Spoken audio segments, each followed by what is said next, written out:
মুরব্বী এবং এইখানের যারা আছেন সবাইকে আমি শুভেচ্ছা এবং মিডিয়ার বন্ধুদেরকে আমি শুভেচ্ছা জানিয়ে এবং সবাইকে আমি সালাম জানিয়ে দুই একটি কথা বলে শেষ করব। সবাইকে আমার সালাম, আসসালামু আলাইকুম। প্রিয় বন্ধুরা, আপনারা জানেন আজকে বাংলাদেশ একটি শান্তির সুবাতাস বওয়া শুরু করেছে। দীর্ঘ 15 বছর এই বাংলাদেশকে সবাই বলে, যারা ওই সময় ক্ষমতা ছিল তারা নাকি স্বর্গ বানিয়ে রেখেছিল।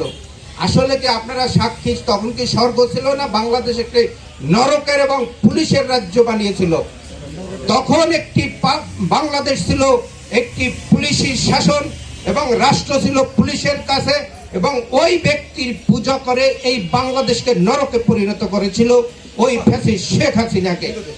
সেই ফ্যাসিস্ট শেখ হাসিনা ছিল সমস্ত আওয়ামী লীগের যারা নেতৃবৃন্দ ছিল ওই ব্যক্তির পূজা করে সবাইকে, এবং বাংলাদেশ নিয়ে যারা চিন্তা করে তাদেরকে এক ঘরে রেখে এবং রাষ্ট্রীয় ক্ষমতাকে কুক্ষিগত করে ওই শেখ হাসিনা তার ক্ষমতাকে টিকিয়ে রেখেছিল।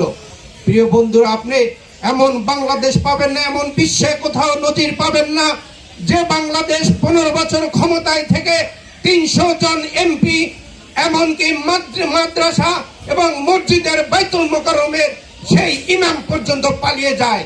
আপনারা কি জানেন এটা কি বাংলাদেশ কোন পর্যায়ে ছিল? যে মসজিদের ইমাম একজন নিরপেক্ষ, যার পিছনে আমরা নামাজ পড়েছি, যার পিছনে আমরা আল্লাহর ইবাদত করেছি, সেই ইমাম পর্যন্ত পালিয়ে গেছে।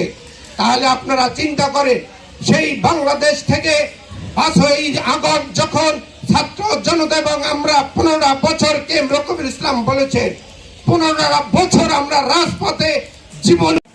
উপস্থিত আছেন আইন বিষয়ক সম্পাদক, বাংলাদেশ সুপ্রিম কোর্টের সংগ্রামী অ্যাডভোকেট আব্দুর রহিম ভাই, লেবার পার্টির সংগ্রামী মুখপাত্র শরীফুল ইসলাম, সাংবাদিক মাহবুব সাগর সহ বিভিন্ন পর্যায়ের নেতৃবৃন্দ, সকলকে সংগ্রামী শুভেচ্ছা। বক্তব্য দেওয়ার কিছু নেই। আমরা আপনাদের কাছে ক্ষমা প্রার্থী যে আমাদের আসার কথা ছিল 3টায়, কিন্তু আমরা যানজটের কারণে 3টায় আসতে পারিনি। বন্ধুরা বক্তব্য দেবেন। আজকে যার জন্ম না হলে দেশ বাঁচাও মানুষ বাঁচাও দল ছিল, তাদের কোন নেতা কিন্তু আন্দোলন করেননি এবং যুদ্ধ করেননি। তাদের নেতারা কলকাতায় যে লাল পানি নীল পানি খেয়েছেন, বাংলাদেশে মানুষকে বিপদে ফেলে তারা কলকাতায় আমোদ ফুর্তি করেছেন। কিন্তু আমরা এটাও দেখেছি, এই শেখ হাসিনা গত 17 বছরে মুক্তিযোদ্ধার দোকান খুলে বাংলাদেশের মানুষকে নির্মমভাবে অত্যাচার করেছে এবং বাংলাদেশের মানুষকে অপমান অপদস্থ করেছে। যারা প্রকৃতি মুক্তিযোদ্ধা তারা রাস্তায় ভিক্ষা করেছে। এটাই হলো বাংলাদেশ। কিন্তু আমার নেত্রী দেশনেত্রী বেগম খালেদা জিয়া মুক্তিযুদ্ধ মন্ত্রণালয় করেছেন। এখানে যারা মুরব্বী আছেন তারা আমার চেয়ে ভালো জানেন দেশনেত্রী বেগম খালেদা জিয়া বাংলাদেশকে কোথায় নিয়ে গিয়েছিলেন। তার মধ্যে কোনো হিংসাত্মক রাজনীতি ছিল না। কিন্তু এই ৭১ বছরের যুবতী শেখ হাসিনা মোদির কোলে বসে বাংলাদেশ নিয়ে ষড়যন্ত্র করছে। আপনারা দেখেছেন ছাত্র লীগ নিয়ে তারা ব্যর্থ হয়েছে, আনসার লীগেও ব্যর্থ হয়েছে।